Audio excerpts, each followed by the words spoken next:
Hey, Christ community, glad all of you are here at this service. Greetings to our Traditions venue and our friends in LaSalle and all of those of you who are engaging and watching online through our app or website. Man, we're just glad all of you are joining us. So we are in the second week of a 5-week series entitled Still, Quieting the Noise Within. In this series, we're talking about a huge need in our lives, and that is the need for stillness of soul. Another Bible word to describe what we're talking about is the word shalom. Shalom, which is a great word. It's often translated peace, but it means so much more than that. Shalom describes this state of being where we live out of this place of wholeness, this whole-bodied place of peacefulness, no matter what is going on around us. I mean, doesn't that sound amazing, right? I mean, it almost sounds too good to be true. I mean, if I were to ask you to share a word or two to just describe your inner world this past week, what your inner world has felt like this past week, what words would you use? I'm guessing many of us would use words like chaotic, or noisy, or anxious, overwhelmed, fragmented, hurry. I mean, right, that's our reality. So why is this? Why are we in this situation? What is it that's causing our inner world to be in such chaos? Well, there are a couple of factors that are contributing to this reality, a couple in particular. One is busyness, and the other is distraction. And in fact, our reality is we really bounce between those two things. We bounce between being overly busy, overly committed, running from here, one thing to another, right? And then when we have a few moments free, we look for something to immediately distract us. Binge watching on Netflix or checking Instagram on our phone or whatever. Right? We bounce between those two. Most people, again, you can read the stats, most people look at their phones on average 58 times a day and spend 4.5 hours using it. And that's by design. See, as I mentioned last week, the primary goal of app developers when it comes to phones and all that, the primary goal of app developers is to get you and me to not only choose their app, but once we choose it, to actually keep using it, to stay on it as long as possible, because that's more money for them. Their goal is to create a bunch of addicts, and that's exactly what they've done. Now you may think, oh, you're way over the top using that language. Let me just read the standard definition of addiction, and I want you to listen to this definition in light of the smartphone, cell phone. Addiction, standard definition, is the relentless pull to a substance or an activity that becomes so compulsive it ultimately interferes with everyday life. According to that definition, most all of us are addicted to our phones. We feel this compulsion to look at our phones every few minutes. And whether we like it or not, this is interfering with our everyday lives. I mean, you can't do anything for 4.5 hours of your waking hours, okay? So that's maybe 25% of our time. We can't do anything for 4.5 hours without it impacting in some way our work, our ability to focus, our relationships, our marriage. I mean, how many times the proverbial, we all know this, the picture we see or whatever, how many times we're in a restaurant and we see the family of 4 or whatever, they're eating out and everyone is on their phone. That's just like a picture of what's going on in our society. If you don't think you're addicted to your phone, that is awesome. Turn it off for 24 hours and then let me know how you're doing, okay? See what happens. In his book, Digital Minimalism, Cal Newport writes, "The urge to check Twitter becomes a nervous twitch that shatters uninterrupted time into shards too small to support the presence necessary for an intentional life." This is not a religious guy. This is just a secular Secular guy making an observation. But do you hear what he's saying? Our urge to keep checking our phones is like a nervous twitch that hinders our ability to truly live. Now, this is the irony. One would think that because of all the technology, all the apps we have on our phone, the calendar apps and to-do, all those things, we have dishwashers and microwaves. One would think that we would actually, because of all this technology, we would have more time on our hands, right? That would be the natural conclusion, that we would have more time on our hands, but we don't. All of this technology has made it feel like the world is actually moving faster. Our lives have actually sped up accordingly. We fill and overfill our schedule and our kids' schedules, and then we wonder why we feel so stressed and why we feel so exhausted and why our connection to God seems so distant. A recent study of 20,000 Christians revealed, they were studying Christians in America. They concluded that the major barrier to a vibrant life with God is busyness. The major barrier to a vibrant life with God is busyness. 20,000 Christians in America. One counselor sort of summarized it very well. This counselor said, people are just too busy to live emotionally healthy, spiritually rich, and vibrant lives. They're just too busy to live healthy lives, spiritually healthy lives. Ronald Rolheiser, who's a Catholic theologian, he writes, we are distracting ourselves into spiritual oblivion. Then he says, pathological busyness, distraction, and restlessness are major blocks in our spiritual lives today. See, the way we're living is actually toxic to our souls. It's toxic to our souls. The distractions and the pace of life are causing us to disconnect from our souls, from that part of us that feels and dreams and creates and connects with God. And we're left with an inner world of constant noise and chaos. But here's the good news.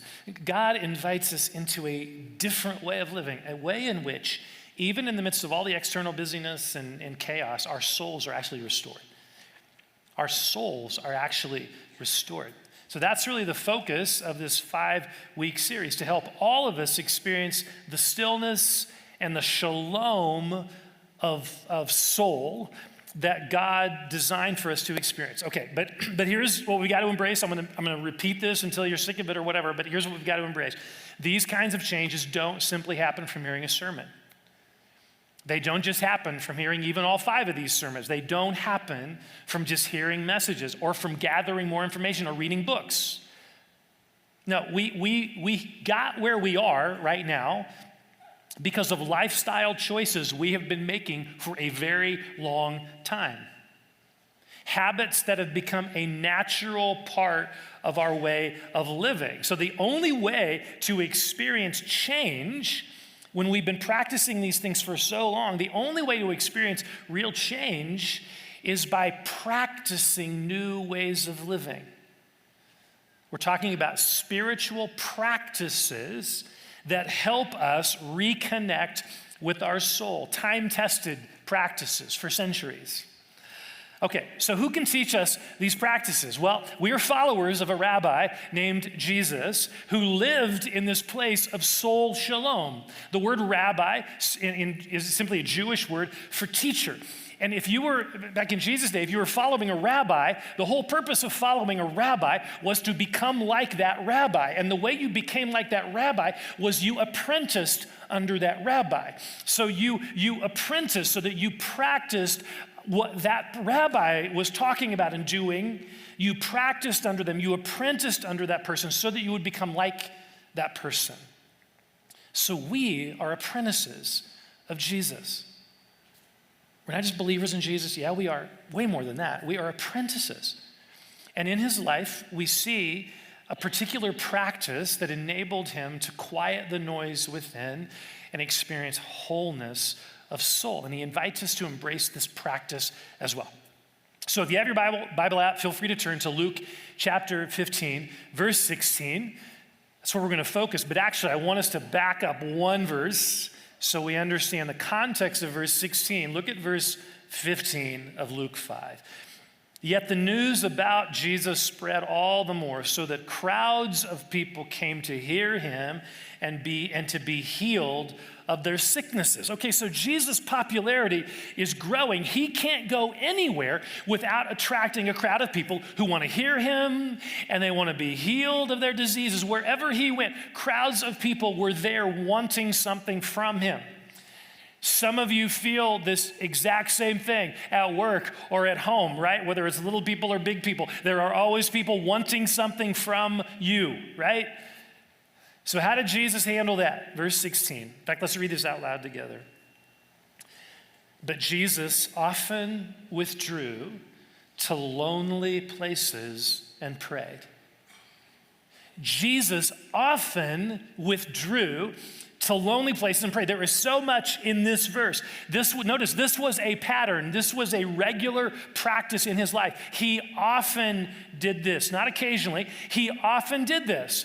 It's like there was this inner compulsion in him, this self-awareness that realized this need in his soul. See, this is what I long for in my life, and I know you long for as well.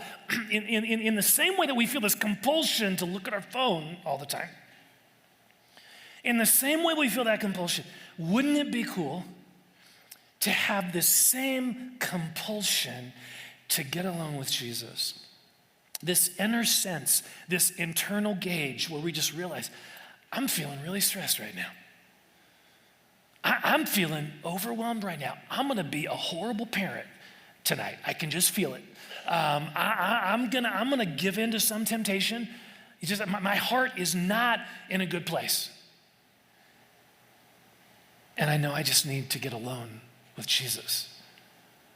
I need some time. I need some time with Jesus. See, this internal meter, it is absolutely something we can cultivate. Every one of us here. It is absolutely something we can cultivate. But here's the deal.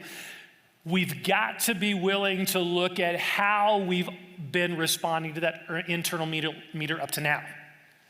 We got to be willing. It's been there all along. The problem is how we've been responding to it. We have got to be willing to look at how we've been responding to that internal meter up to now. What is our instinctive response to stress, to feeling overwhelmed internally? What's our instinctive response? Well, often we look for some dopamine hit, some way to escape, to distract, to escape. A mindless app, a video game, some glasses of wine, a Netflix binge, some comfort food, porn, whatever our drug of choice is. See, that has been our pattern when our soul feels stress and pressure and overwhelm and all that. But here's the cool thing. Deeper than that desire, what we think is a desire for those things, deeper than that desire is a longing for God. It's because that's what we were created for. So deeper than all that desire is a longing for God. You just have to recognize it in that moment. You have to recognize it. We have to recognize it in that moment by paying attention to our internal meter and begin turning toward Jesus rather than just towards some temporary distraction, some relief, whatever. See, there is a soul longing in us that we need to start paying more attention to, which is cool. So what did Jesus, in his humanity, and fully human, right? Fully divine, fully human also. So Jesus, in his humanity here, what did he do in those moments when he recognized his soul was feeling overwhelmed, his soul was feeling stressed, his soul was feeling heavy? Well, Luke tells us he withdrew. He often withdrew to lonely places. Jesus knew. Notice, he knew that his soul needed something that it could not experience in the midst of ministry demands and crowds and human need. He knew there was something in his soul that couldn't be met by those things. He needed to withdraw. It's the word Luke uses here. Jesus knew he needed to withdraw. He needed to remove himself from the activity and need and people. He needed to remove himself. So where did he withdraw? To where did he withdraw? Luke says he often withdrew to lonely places.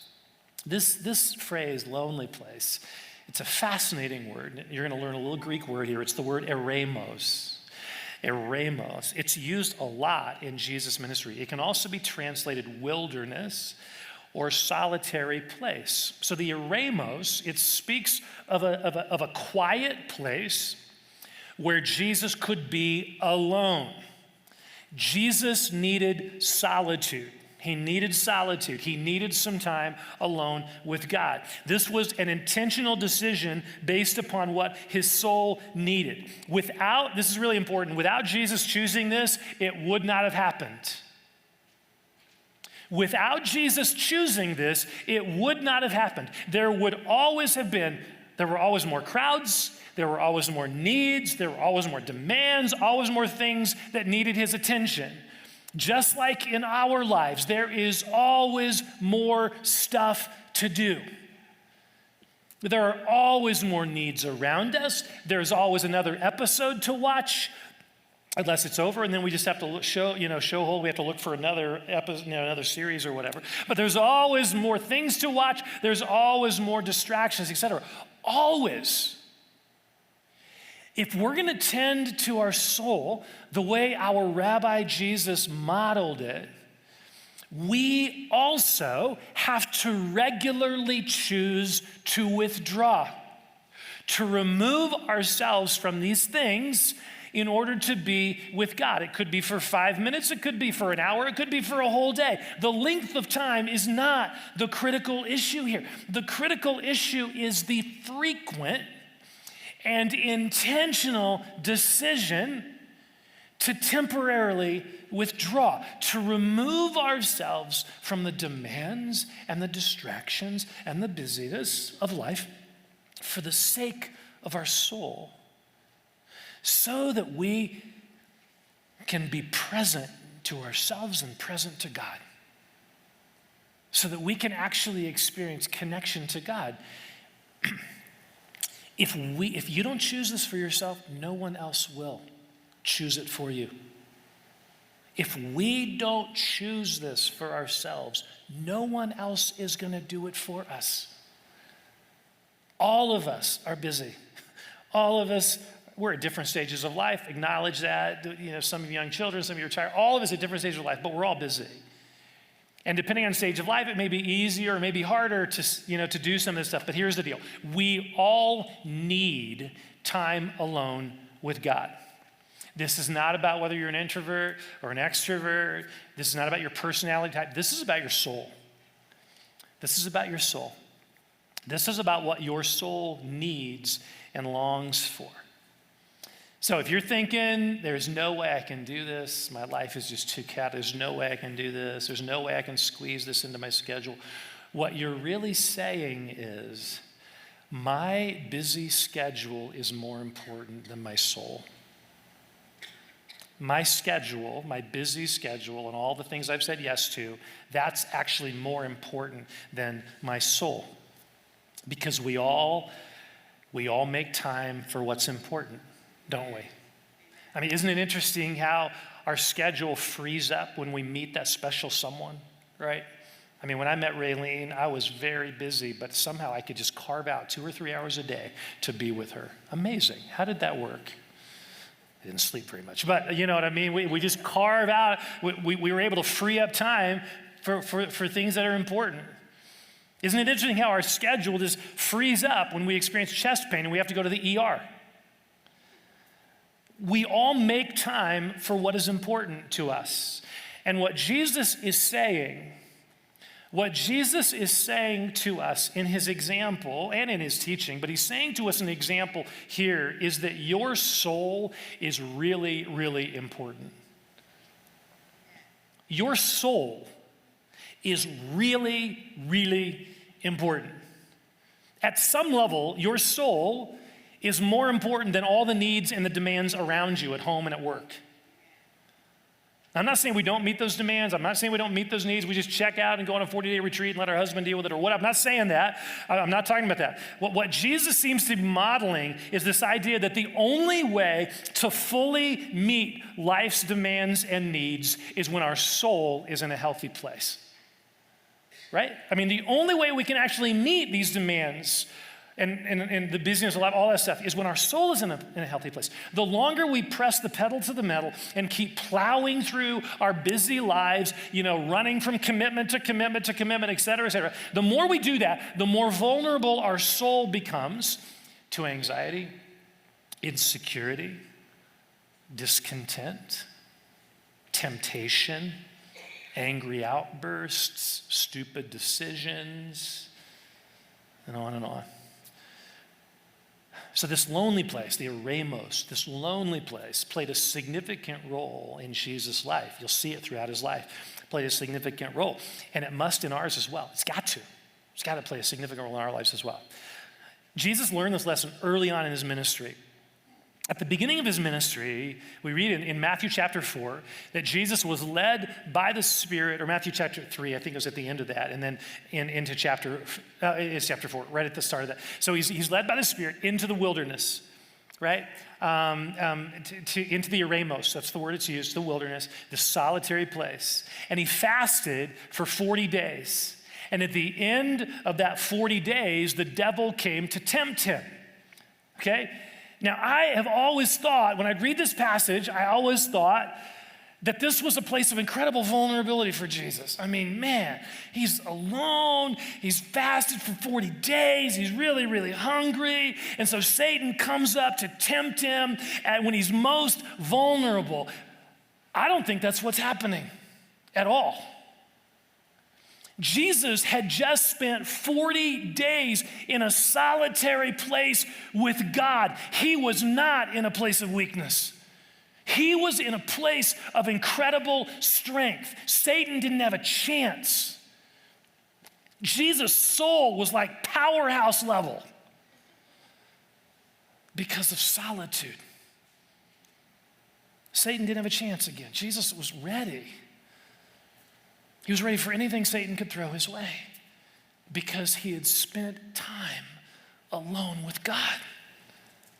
He had spent time seeking God and hearing from God and experiencing God. See, that's what the eremos, that's what this lonely place, this experience of solitude with God can do for us.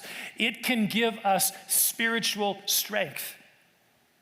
It can restore our soul. There's another example. I didn't have time to go into it, but there's another example in Mark where he gets up early to go pray, and people are needing him, and he says, and the disciples try to find him, and they find him, say, everyone's wanting you, and Jesus says, no, I got to go somewhere else. We got to go to other villages. It's like in the eremos, he heard from God. He knew what the next step was. He didn't just assume, people are in need, so I better go do that. It was in the eremos, he got direction from God. So we get spiritual strength. We get restored, our soul gets restored. We get a new perspective. It can give us creative ideas. The eremos is an amazing place to get creative ideas. I mean, some of my best ideas happen when I'm not listening to any music, I'm not listening to radio or anything, and my mind is just present to the Lord and to a particular situation. It's powerful. Solitude is this wonderful place where we can connect afresh to the God of the universe and be reminded of who he is and who we are in him. We need this. We need this. But it is not always easy to experience this, right? This solitude. Even Jesus struggled at times to be able to make this happen in his life. So there's a powerful passage in Matthew chapter 14 where Jesus hears word that his colleague, his cousin and colleague in ministry, John the Baptist, had been brutally killed by King Herod for speaking the truth. Right when he gets this horrible news, what does Jesus instinctively do? Verse 13, when Jesus heard what had happened, he withdrew by boat privately to a solitary place.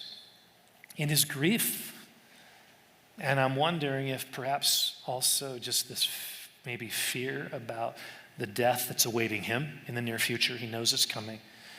Jesus knows his soul needs time alone with God. Needs to get alone with his heavenly Father. So he does, right? Gets in a boat, withdraws to a solitary place, and knows what happens. Hearing of this, the crowds followed him on foot from the towns. He is trying to get away for some much needed soul care, but he can't. The people find him, right? He's getting on his boat. He goes to this place, and the people have run around there. They found him, just like your 3-year-old will inevitably find you and start knocking on the locked bathroom door when you're having solitude, guaranteed. So how does Jesus respond when his boat comes to shore and he's looking for solitude and there are hundreds of people waiting for him? When Jesus landed and saw a large crowd, he had compassion on them and healed their sick. This amazing Savior. He's trying to get away. He's grieving.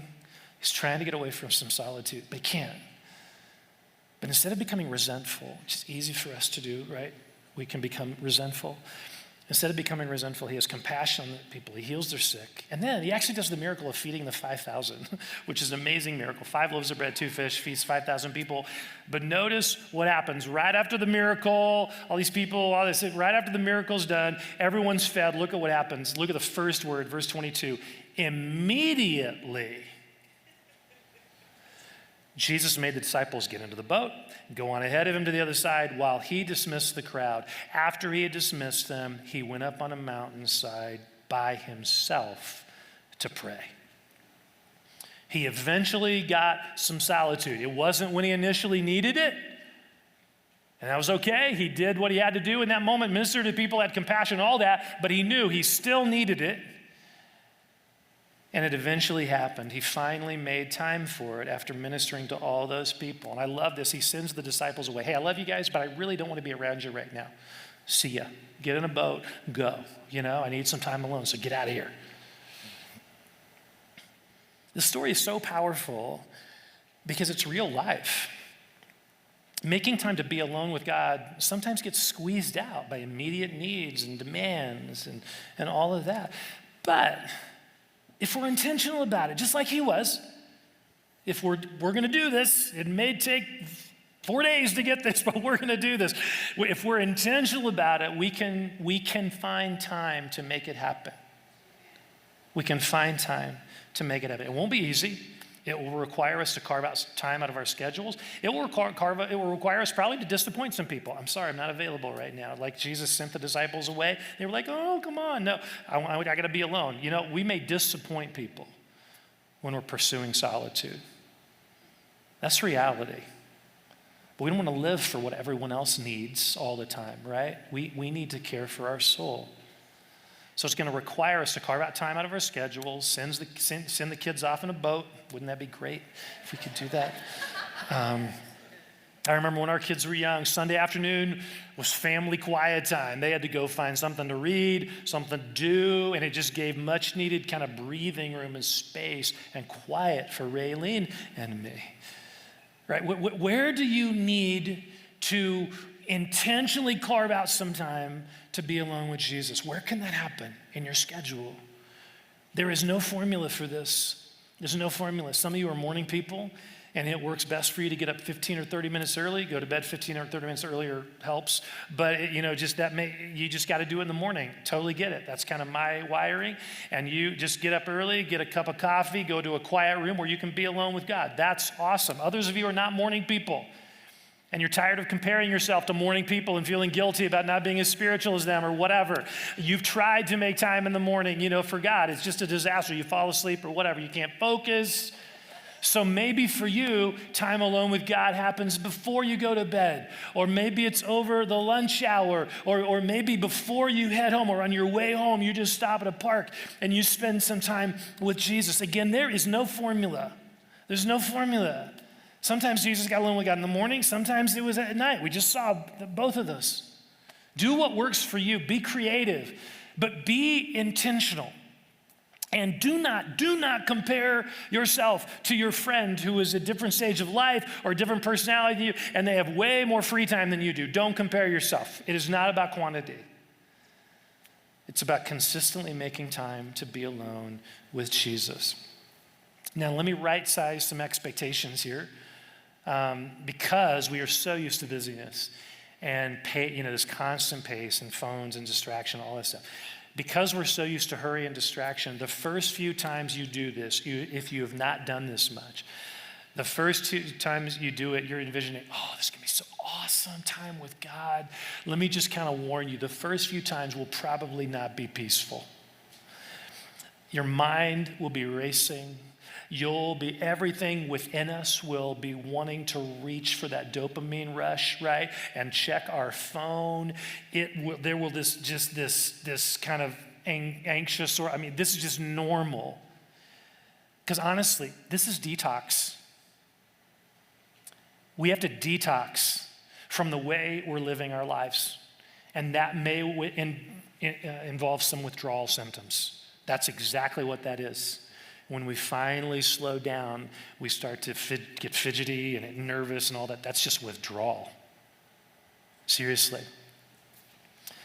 So we're going to talk more specifically next week about some practices that will help in that regard. I'm super excited about that message. But my point is, for many of us, solitude, being alone with God, it may initially feel a bit unsettling, which again is an indicator of how much we need it, how much we need this, how desperately our soul needs it. But keep at it.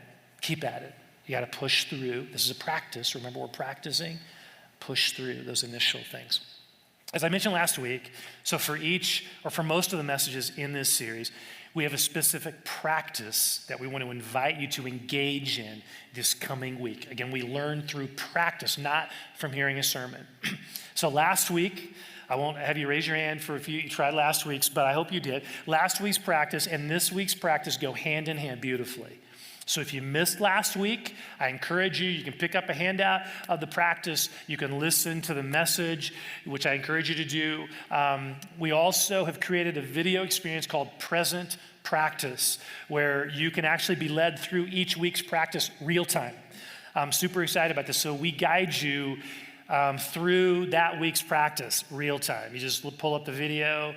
And it's kind of a cool deal. You can find that on our social media platforms like YouTube and Facebook and Instagram. Okay, so last week's practice focused on learning how to be present in the moment.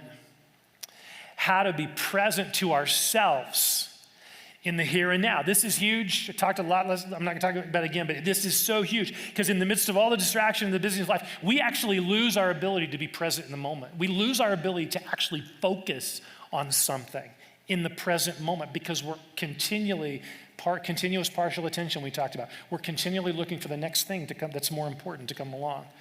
So we need to relearn how to actually focus, how to actually be present in the moment. So cultivating that. We talked about that. And last week's practice was focused on being present in the moment.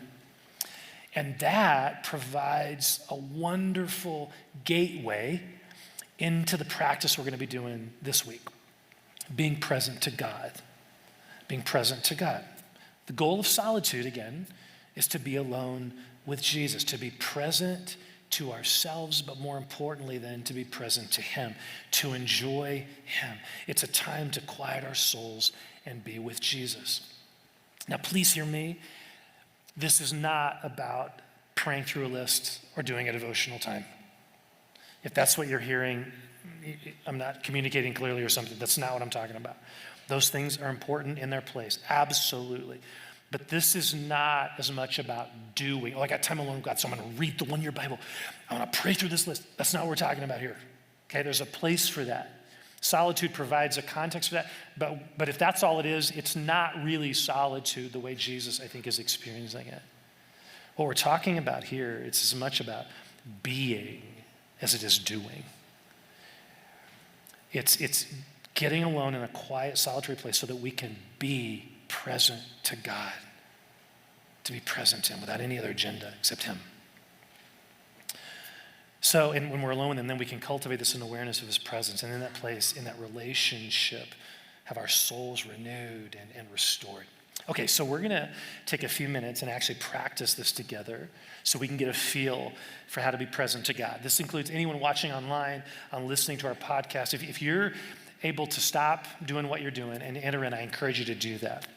Now, for all of us here, don't feel any pressure. If you're like, this is new to me, I don't know this Jesus, like, just don't feel any pressure to do this. If you're not comfortable, it's totally okay. You can just sit there and kind of do the same thing, but sort of not. Okay, but you can just sit there. But we're really learning together. So let's close our eyes and just be quiet. Just quiet our heart.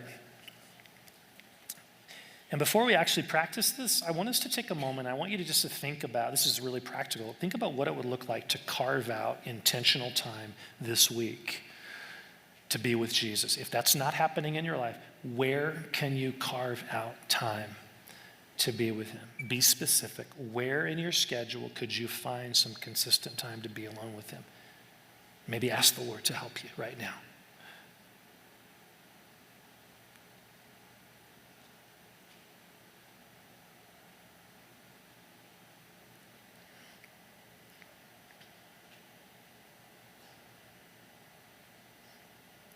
So now just ask the Lord to kind of help you have the courage to make the time for this. Okay, so now I want to lead us in a practice that can help us be present to the Lord when we do make time to be alone with him. Don't worry if this exercise doesn't really connect with you. This is just one way to do it. It's okay. The goal is to be present to God. If this doesn't work for you, there are other ways. But this is a way I've found helpful to do this. As I mentioned a moment ago, this practice fits really well right after the other practice from last week, being present to ourselves, being present to God. Okay, so our eyes are closed here. And we're going to use, again, we've done this the last few weeks, and I continue to do this. We're going to use our God-given gift of imagination to practice being present to Jesus. God has given us our imagination as a way to experience biblical truth through images and pictures, using both sides of our brain, okay? So when the Bible tells us to fix our eyes on Jesus or to behold his glory, we can use our imagination to actually apply those scriptures. And in doing so, we can actually experience being present to the Lord in that moment, okay? So Jesus, I ask you to bring our minds and our hearts to rest right now. So imagine that you are in a very peaceful place. It could be a literal place that you know, a place where you grew up, you go alone, off alone, or it could be a place that just is peaceful in your mind, a grove of trees, a quiet spot by a lake or near an ocean or whatever. So just imagine you're in this peaceful place.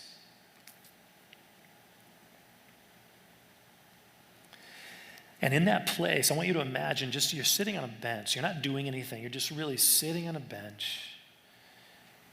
And take a few moments and just enjoy the peace that is all around you in this place.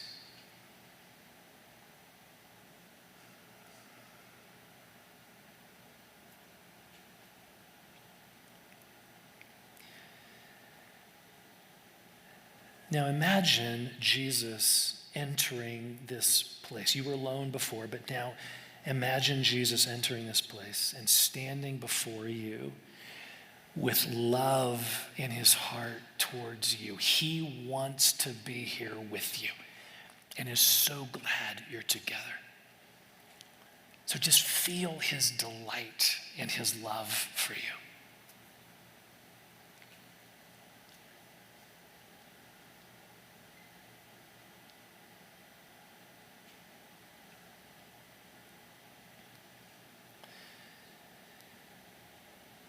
Now imagine him coming near to you and sitting beside you on the bench.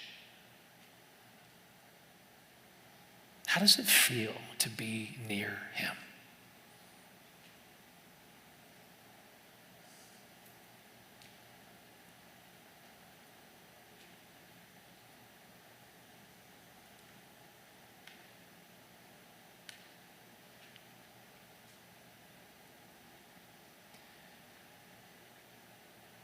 So is there anything he wants to say to you or any way he wants to express his love for you? Just let him do that.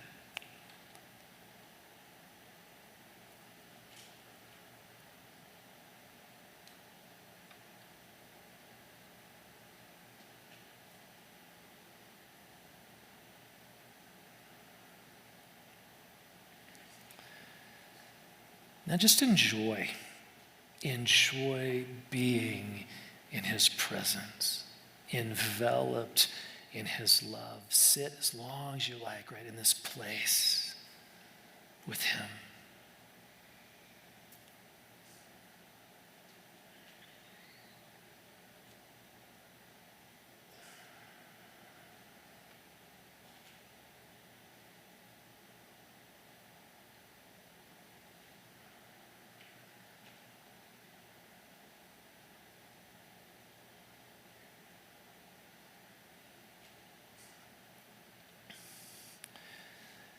So Jesus, thank you that you want to be with us.